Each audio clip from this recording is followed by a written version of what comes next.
Doctor అక్కపెద్ది వాణి అండి. ఇదే ప్రాంగణంలో ఉన్న కేశవ్ మెమోరియల్ కాలేజ్ ఆఫ్ లాకి ప్రిన్సిపల్గా పనిచేస్తున్నాను అని చెప్పడానికి చాలా గర్వకారణంగా ఉంది నాకు. ఎందుకంటే ఈ ఆడిటోరియం గురించి చాలామంది నాకంటే ముందర వక్తలు చాలా గొప్పగా చెప్పారు. మీకు నేను ఇంకొక విషయం ఈ కాలేజ్ గురించి చెప్పిన 5 నిమిషాలు నేను మీ సమయాన్ని తీసుకుంటాను. టీచర్గా నాకు తెలుసు ప్రతి ఒక్కళ్ళ attention today is only 2 to 3 minutes attention. చెప్పదలుచుకున్న సూటిగా 2 ముక్కలు చెప్పకపోతే ఆ తర్వాత మనది వాళ్ళు వింటున్నారన్న గ్యారంటీ మనకి లేదు. కాబట్టి కేశవ్ మెమోరియల్ ప్రాంగణం, ఈ పేరు కేశవ్ మెమోరియల్ పేరు ఎందుకు వచ్చిందంటే ఈ కాలేజీని స్థాపించినటువంటి ఒక వ్యక్తి, అంటే మహోన్నతమైన వ్యక్తి పేరుతో నిర్మించారు దీన్ని. వారు కేశవరావు కోరట్కర్ గారు. వారు నిజాం సర్కార్లో జస్టిస్గా పనిచేస్తూ కానీ దేశం కోసం, స్వాతంత్ర్యం కోసం పోరాడినటువంటి ఎందరో యోధులకు సహాయంగా నిలిచి, వారి పక్షాన వాదించి, వారి వైపు నిలిచి న్యాయం చేయడానికి ప్రయత్నించినటువంటి గొప్ప మనిషి కేశవరావు కోరట్కర్ గారు. మీకు ఇంకొక చిన్న ఇన్సిడెంట్ చెప్తాను. నారాయణరావు పవార్ అనే చరిత్ర తెలిసినటువంటి, తెలంగాణ చరిత్ర తెలిసినటువంటి వారు నారాయణరావు పవార్ అంటే ఎవరో తెలుస్తారు. నిజాం సర్కార్ యొక్క బండి మీద బాంబులతో దాడి చేసినటువంటి పవార్ బ్రదర్స్, అటువంటి వారిని కాపాడినటువంటి ప్రాంగణం ఇది. వారికి మరణశిక్ష విధించవలసిన అవసరం వచ్చింది ఎవరికంటే కేశవరావు కోరట్కర్ గారు వారి తనయుడు విద్యాలంకార్ గారికి. కానీ అదృష్టవశాత్తు ఈ ప్రాంతాన్ని కూడా 1948లో భారతదేశంలో కలపడంతో అటువంటి దుస్థితి తప్పింది. దాని తర్వాత నారాయణరావు పవార్కర్ బ్రదర్స్ ఇక్కడికి వచ్చి ఇదే ప్రాంగణంలో ప్రసంగాన్ని అందించారు మనకి. మీరందరూ చూస్తున్నారు ఇటువంటి జాతి రత్నాలకు. ఇంతకుముందు అడిగారు నన్ను, ఇక్కడ శివాజీ మహారాజు గురించి ఎవరైనా చెప్తారా, మన పండుగలు మన సంస్కారాల గురించి ఎవరైనా తెలియజేస్తారా అని నేను గర్వంగా చెప్తున్నాను. ఇదే నెల 19వ తారీఖున నా శిష్య బృందం ఆధ్వర్యంలో ఇక్కడ శివాజీ జయంతి ఘనంగా జరుగుతుంది. రావాలనుకున్న వాళ్ళందరూ రండి.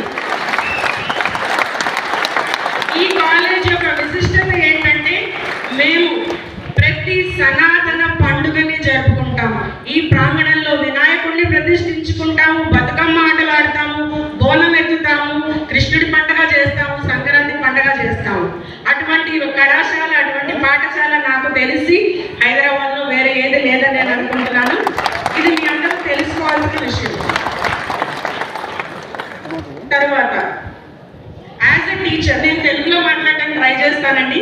కానీ అందరూ మనం సనాతన ధర్మం యొక్క ఇంపార్టెన్స్ ఏంటి, ఎందుకు మనం పాటించాలి అనే విషయాన్ని గురించి మాట్లాడుకుంటున్నాము. యాజ్ ఎ లా లెక్చరర్ నేను మీకు ఎందుకు ఇటువంటి దుస్థితిలోకి మనం వచ్చామన్నది ఒక చిన్న 2 నిమిషాల చరిత్ర పుటల్లోకి మిమ్మల్ని తీసుకువెళ్తాను. ఎవరు ఈ సనాతన ధర్మాన్ని నాశనం పట్టించారు, వారు ఎవరు అంటే చరిత్ర నుంచి చూస్తున్నా మనకున్నటువంటి ఇన్వేడర్స్, దాని తర్వాత బ్రిటిషర్స్, తర్వాత ఇక్కడ వాడు మిగిల్చిపోయినటువంటి తొత్తులు.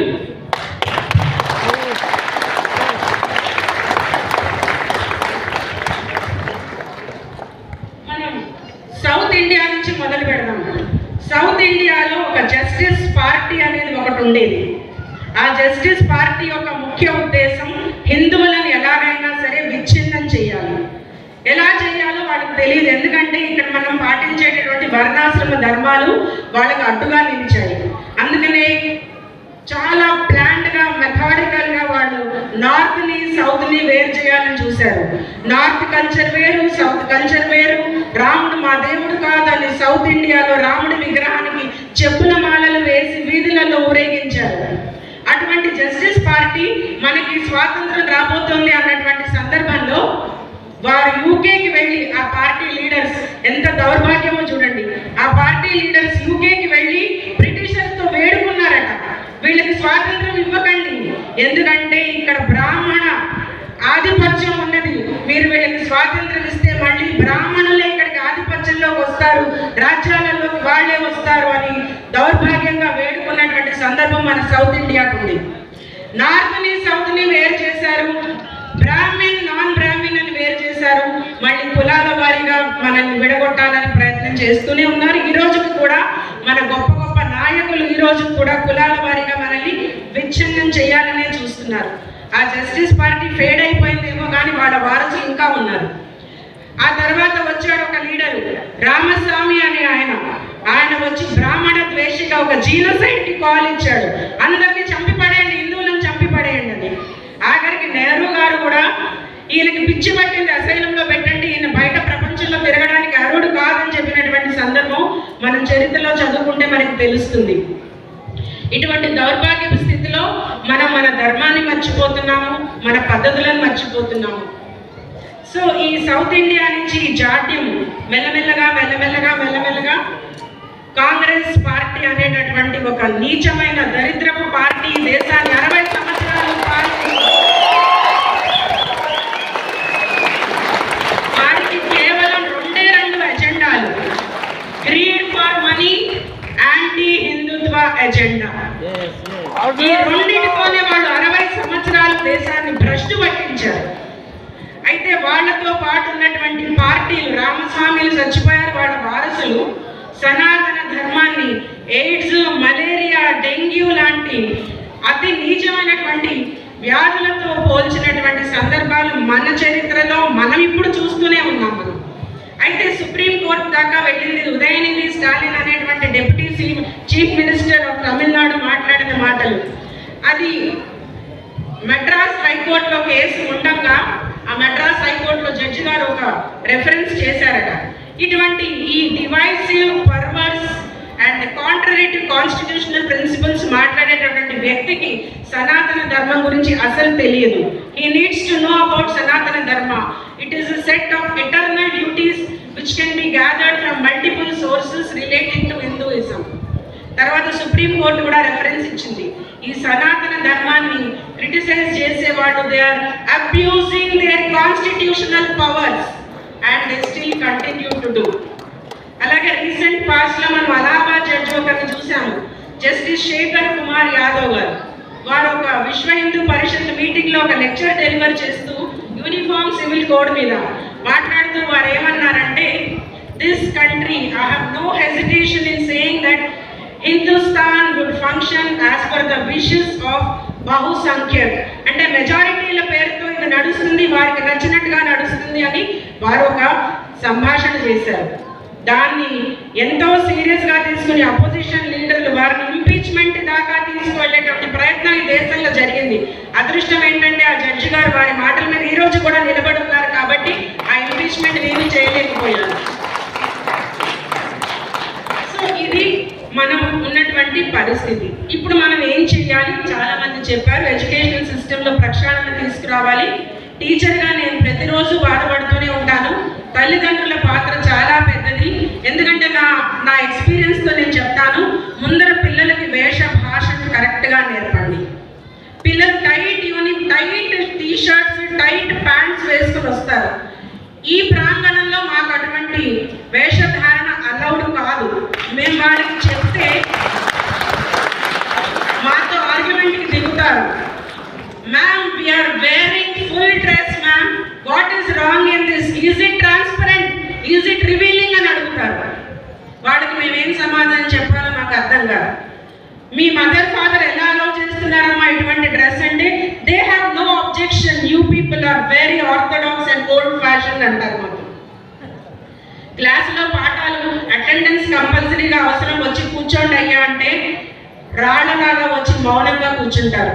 ఏదైనా ఒక ప్రశ్న మేము అడిగితే జవాబు చెప్పరు.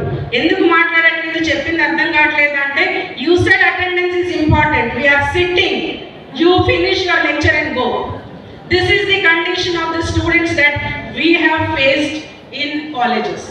Is it what as parents do you want? పిల్లలకు వేష భాష నేర్పండి, కల్చర్ నేర్పండి, పండుగల విశిష్టత గురించి చెప్పండి. ఆ తర్వాతే మనం ఎందుకు ఇటువంటి దుస్థితిలో ఉన్నామో అప్పుడు మనం ఆలోచిద్దాం. మన ఇంటి నుంచి మనం ఆ ప్రయత్నాలను మొదలు పెడదాం. లీగల్ ఎడ్యుకేషన్లోకి వచ్చేసరికి నాకు యాక్చువల్గా ఇచ్చిన topic administrative governance. Administrative governance అంటే ఏంటంటే, గవర్నమెంట్లో కూర్చున్న వాళ్ళు సనాతన ధర్మాన్ని పాటిస్తున్నారా లేదా. మీకు అందరికీ తెలుసు, 60 సంవత్సరాలు దానికి వ్యతిరేకంగానే పనిచేశారు. దాన్ని పాటించేటటువంటి ప్రయత్నాలు జరగలేదు. అదృష్టవశాత్తు 2014తో కొద్దిగా పరిస్థితి మారింది. అయితే లేవా మనకి తెలియదు అంటే చాలా మంది నాకంటే ముందర మాట్లాడిన విజ్ఞులు చాలా విషయాలు చెప్పారు. అలాగే లీగల్ ఎడ్యుకేషన్లో కూడా మనకి మనుస్మృతి, యజ్ఞవాల్య స్మృతి ఇటువంటి ఎన్నో పుస్తకాలు ఉన్నాయి. అవన్నింటినీ పక్కన పడేస్తున్నాం మనం. మనకి జైమినీస్ రూల్ ఆఫ్ ఇంటర్ప్రిటేషన్ ఉంది. మనకి ఈ పక్కన పడేసి మ్యాక్స్వెల్స్ రూల్ ఆఫ్ ఇంటర్ప్రిటేషన్ మాత్రం చదువుతాం. జూరిస్టులు అంటే మనకి ఫారిన్ జూరిస్టులు మాత్రమే. జాన్ ఆస్టిన్ వీళ్ళు తప్పితే మనకి మన దగ్గర ఉన్నటువంటి వాళ్ళు ఎవరు పనికిరారు. మన దగ్గర ఉంది అర్థశాస్త్రం, ఎంతో విలువైన గ్రంథం. అర్థశాస్త్రం గవర్నెన్స్ ఎలా నడపాలో చెప్తుంది. అలాగే అర్థశాస్త్రంలో ట్యాక్సెస్ వేసేటప్పుడు కూడా చెప్తారు, కల్చర్ ఈజ్ వెరీ ఇంపార్టెంట్. నువ్వు ఒక పన్ను వేస్తున్న ప్రజల మీద అంటే ఆ పన్నుకు కల్చర్ కూడుకుని ఉండాలి. ఏదైనా పరిస్థితి బాగాలేక న్యాచురల్ కెలామిటీ వచ్చినా, లేకపోతే ఇంకేదైనా డ్రౌట్ వచ్చినా, ప్రొడ్యూస్ సరిగ్గా రాకపోయినా పన్నులు తగ్గించేవాళ్ళు. అటువంటి రాజులని, అటువంటి రాజరికాలను చూసినటువంటి చరిత్ర మనది. అవన్నీ మనం పిల్లలకి చెప్పాలి, వాళ్ళకి నేర్పించాలి. And corruption in administration, corruption ఎలా మెజర్ చేస్తామో నాకు తెలియదు. It is something like there is no measure to measure corruption in the governing system. మీరు ఒక సముద్రంలోనో ఒక నదిలో ఉన్నటువంటి ఒక చేప రోజుకి ఎన్ని నీళ్లు తాగుతుంది అంటే can you tell? Is there any measure to tell that how much water a fish drinks or in a river or a sea? That is the way. లోపల నుంచి చేప కింద నీరులాగా ప్రతి వ్యవస్థని నిర్వీర్యం చేసుకుంటూ వచ్చారు. దాన్ని మనం రివైవ్ చేసుకుంటే తప్ప మనకి భవిష్యత్తు లేదు. సో మనకున్న ఇటువంటి గ్రంథాలు, పుస్తకాలు ఎన్నో ఉన్నాయి. పిల్లలకి వాటి వైపు మక్కువని నేర్పండి, చదివించే ప్రయత్నం చేయండి. తర్వాత మనకు ఉన్నటువంటి లిటరేచర్ మీద మీరు కూడా సింపుల్గా భాష్యాలు రాసేవాళ్ళని ఎంకరేజ్ చేయండి. అండ్ వీటిని విలువలతో కూడుకున్నటువంటి విద్యని మనం అందించినట్టయితే మన జీవిత కాలంలోనే మన మార్పుని, ఇంకా మంచి మంచి మార్పులను చూస్తాము. ఇక్కడ లాస్ట్ ఒక్క పాయింట్ చెప్పి నేను విరమిస్తాను. ఆ రోజులలో రిలీజియస్ ఎకనామిక్స్ అంటే సనాతన్ ఎకనామిక్స్ అనేటటువంటి ఒక మోడల్ ఉండేది. అంటే రాజులు గుడులను పోషించేవారు. ఆ గుడులను కార్యక్రమాలు జరిగేవి, పండుగలు జరిపించేవాడు, మేళా, ఫేర్, రకరకాల కార్యక్రమాలు గుళ్ళలో జరిగేవి. మీకు అందరికీ తెలుసా, ఆ ప్లేస్లో నుంచే అమ్మాయికి యోగ్యుడైన వరుడిని వెతుక్కునేటటువంటి అవకాశం పేరెంట్స్కి దొరికేది. ఈరోజు పిల్లలు మనకు అటువంటి అవకాశాన్ని ఇవ్వడం లేదు. సోషల్ మీడియాలో వాళ్ళే వెతుక్కుంటున్నారు. పిల్లల్ని పండుగలకి తీసుకెళ్ళండి, టెంపుల్స్కి తీసుకెళ్ళండి. ఆ రోజుల్లో వాళ్ళు పెట్టే అన్నప్రసాదాలు, ఏ ఒక్క వ్యక్తి కూడా స్టార్వేషన్తో చావకుండా ఉండేటటువంటి వ్యవస్థ మనకి టెంపుల్ వ్యవస్థ ఉండేది. దానికి మంచి ఉదాహరణ ఇప్పుడు మనం చూస్తున్నటువంటి కుంభమేళ. 5,500 కోట్లు ఖర్చు పెట్టి సిస్టమ్ని ప్రొవైడ్ చేస్తే దాని మీద గవర్నమెంట్కి వచ్చే ఆదాయం కొన్ని వేల లక్షల కోట్లని అంచనాలు వేస్తున్నారు. 1% జీడిపి పెరుగుతుందట కుంభమేళ మీద నుంచి వచ్చే ఆదాయం. So ladies and gentlemen, I just wanted to convey that parents are the first persons to follow and teach to their children. Thank you.